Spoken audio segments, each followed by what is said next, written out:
Olá, pessoas! Vamos retomar algumas das atividades que a gente estava desenvolvendo com o Krita. A gente vai trabalhar com Krita inicialmente, porque tudo que a gente for fazer nesse software, a gente pode replicar para os outros softwares. Se for alguma coisa muito específica em relação à ferramenta, e aí a gente mostra também como é que funciona em outros softwares. Por hora, a gente vai falar um pouco sobre técnicas de ilustração e ele pode ser aplicado em qualquer software que você for utilizado, até manualmente mesmo. Vamos começar. Eu estou aqui com essa ilustração que eu desenvolvi. Nos vídeos anteriores que eu fiz sobre o Krita, eu mostrei para vocês como é que a gente pode desenvolver uma ilustração tirando do físico, do desenho no papel e aí trabalhar ele para a gente fazer a aplicação digital. Esse específico eu trabalhei todo no meio digital. Deixa eu ir apagando aqui as camadas do Line Art para vocês verem que tudo estão. Eu comecei a fazer todo o conceito a partir de rabiscos, né, no próprio software, né, utilizando alguns dos brushes que o Krita me dá para fazer esse tipo de trabalho. Claro, você não precisa fazer isso. Você pode começar desenvolvendo o trabalho no papel se você tiver mais facilidade. Se não, se você já começa a ter um pouco mais de aproximação com o desenho, né, com o desenho digital através do mouse ou da mesa digitalizadora, você pode desenvolver o trabalho direto no Krita. Mas como a gente não está exatamente utilizando as mesas, né? Não é obrigatório utilizar as mesas, então você pode fazer tudo aquilo que a gente mostrou, né? Volta, desenvolve no papel e coloca no digital. E aí, claro, eu fui adicionando a line art. E aí a line art realmente vai ter que ser trabalhado, quer dizer, não vai ter que ser trabalhado, né? Mas é melhor trabalhado quando a gente está no meio digital, até para que a gente possa desenvolver as outras técnicas, né? Claro que no meio físico você tem como fazer a line art, né, com um nanquim, e aí vai depender muito da sua técnica, porém no meio digital é mais fácil. Para facilitar a minha vida, eu fiz a line art de cada um dos personagens e do cenário em camadas diferentes. Isso mais tarde vai ficar mais fácil para eu conduzir os meus trabalhos. Qual é a primeira técnica que eu vou mostrar? Nos vídeos anteriores, se vocês já assistiram, vocês viram que eu comecei a colorização e é uma aplicação de luz e sombra utilizando diretamente as cores. É uma opção, claro, mas existem outras formas de você estudar a aplicação de luz e sombra, estudar a aplicação de cores no cenário, que não seja aplicando as cores diretamente no que você está desenvolvendo.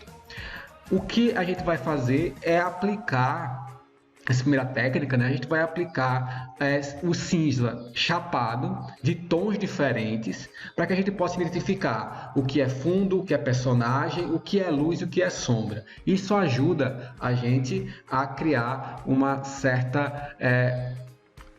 certo padrão de luminosidade que a gente vai desenvolver, que a gente pode aplicar. Eu já comecei aqui com uma camada, essa camada aqui chamada cinza, onde eu aplico e eu vou fazendo esses blocos, né, de camada de cinza que vai ser aplicado nos personagens, né, durante o desenvolvimento dessa aplicação.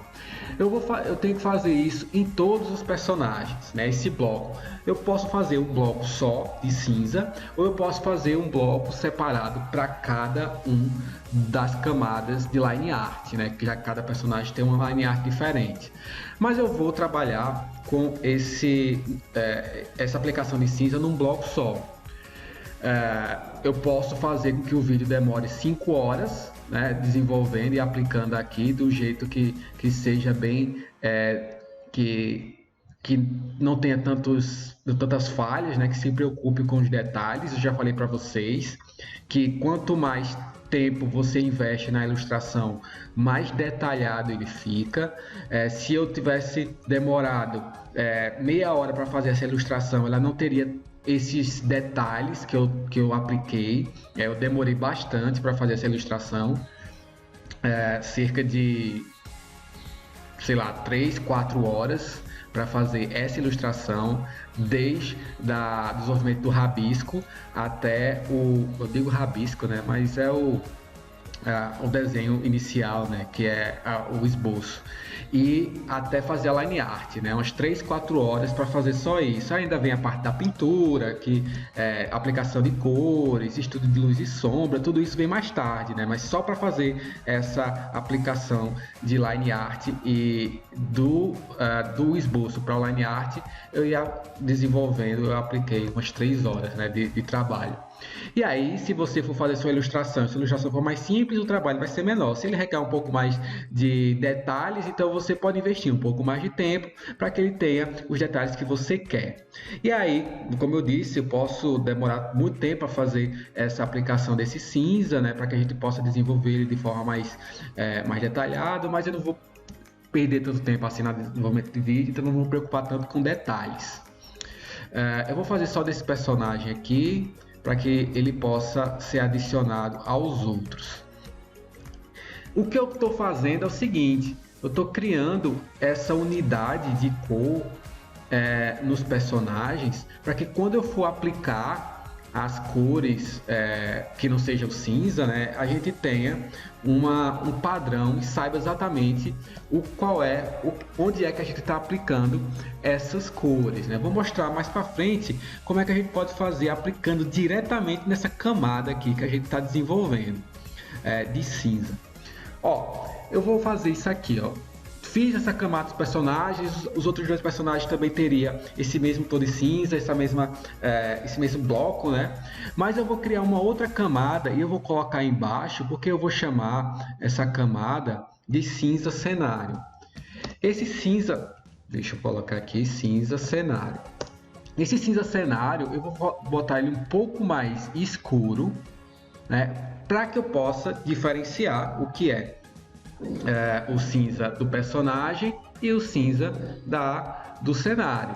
E aí eu vou aplicando aqui esse cinza. Eu posso botar aqui o cinza da parede, e aí eu venho aqui no cinza da parede, faço aqui, e eu posso aplicar um outro cinza que seria o cinza da porta, né? E aí eu vou separando essas camadas para que fique mais interessante para mim a partir do momento que eu quiser aplicar essas camadas, né? E o cinza da porta eu aplico embaixo. Quando eu terminar essa aplicação de cinzas, eu vou ter, e aí vamos, eita, já estou fazendo besteira aqui, mas deixa eu voltar aqui. A gente pode vamos focar apenas agora nessa parte aqui da ilustração. Então, vê só, eu fiz agora esse estudo, né, de blocos de cinza. A partir daí, a partir desse cinza dos personagens, eu também posso fazer um estudo de luz e sombra, muito mais fácil de trabalhar, que não seja exatamente utilizando as cores, né? E para isso, eu vou fazer a mesma técnica, né, que eu apliquei nos vídeos anteriores de Krita. Se você não assistiu, vai lá, assiste, porque ele mostra como é que a gente pode criar uma máscara, né, ou trabalhar como se fosse uma máscara. Deixa eu botar aqui, agrupar a camada, botar o cinza aqui dentro dessa camada. Opa, cadê? Coloquei a camada nova, eu posso chamar aqui de cinza, luz e sombra. E eu colocando uma camada acima, criando uma camada acima aqui do cinza, luz e sombra, e o cinza aqui embaixo, eu desligo aqui o alfa dessa camada em cima, e tudo que eu pintar agora vai estar só aplicado ao cinza que ele está embaixo, né? Então, por que eu estou fazendo isso? Porque a partir de agora eu posso fazer um estudo de luz e sombra no cinza e não utilizando as cores, porque aí novamente eu posso não me preocupar tanto com tons de azul ou tons de vermelho, que faz com que a luz e a sombra ele possa ser entendido. Eu me preocupo só com cinzas, com todos os personagens. O personagem pode ter as cores que quiser, mas eu vou me preocupar apenas com os cinzas. Então agora ó, eu vou colocando um tom mais escuro aqui e vou dizendo, ó, aqui vai ser aplicada a sombra da ilustração que eu vou trabalhar. Ó, tudo aqui vai ser sombra. Eu posso fazer esse estudo. Aí para fazer o estudo de sombra a gente vê mais tarde, né? Que aí eu tenho que saber de onde a sombra está vindo, qual é as fontes de luz no cenário, esse tipo de coisa. Mas só para a gente fazer aqui rapidinho, ó. Aí aqui tem uma sombra no cabelo, estou aplicando aqui a sombra no cabelo. Aqui tem algumas sombras aqui na franja, tem aqui nessa parte aqui também. Aqui ó, atrás do pescoço também tem as sombras. E aqui eu apliquei as sombras e aí eu posso vir e colocar o cinza mais claro e aplicar como se fosse a luz. Vou botar um pouco mais claro para ficar mais visível. E aí posso dizer que aqui tem a aplicação de luz. Então vê só, eu não estou me preocupando com cor para aplicação de luz e sombra, eu só estou me preocupando agora com a aplicação do cinza, né? O cinza mais claro para dizer luz e o cinza mais escuro para dizer sombra. Eu estou botando ele chapado, mas eu posso botar um pouco mais esfumaçado para ficar mais natural essa sombra, vai depender do estilo do seu desenho. E aí, se você quiser, você pode ir fazendo isso com todos os personagens. Depois que você fez isso, você pode aplicar a cor. Então, o que foi que eu fiz? Eu criei uma camada aqui, né, em cima dessa cabelo, né, chamado cabelo, que eu vou pintar com a cor, né, que é a cor do cabelo aqui do personagem, esse azul aqui mais escuro. E aí, ó, passo aqui por cima. Aí você pode pensar que não adiantou de nada que eu fiz antes, né? Que em relação à aplicação dos tons de cinza. Mas eu venho na camada, no modo de mesclagem, coloco aqui em multiplicar. Quando a gente for ver aqui direitinho, ó, a gente vai ter a aplicação das cores aplicado com o branco aqui formando a luz e o tom de cinza mais escuro, pode ser preto, né, de acordo com o que você quiser fazer. Se você colocar mais preto, vai ficar mais escuro. Se você colocar mais claro, vai ficar mais branco, né, o cinza. E aí a gente pode trabalhar toda a nossa pintura em relação a isso. Se você vê que a multiplicado não está muito bom, aí você vai em outras formas de mesclagem, né, para que você possa aplicar a cor do jeito que você quiser, né? E aí, como eu disse, você não precisa se preocupar tanto em relação aos tons das cores individuais e se preocupa mais com os tons dos cinzas e depois você aplica a cor por cima. Eu posso fazer isso em toda a ilustração. Essa é uma técnica, né? Eu vou mostrar mais algumas daqui para frente e aí vocês vão testando o que for melhor para vocês. Valeu então, até o próximo vídeo.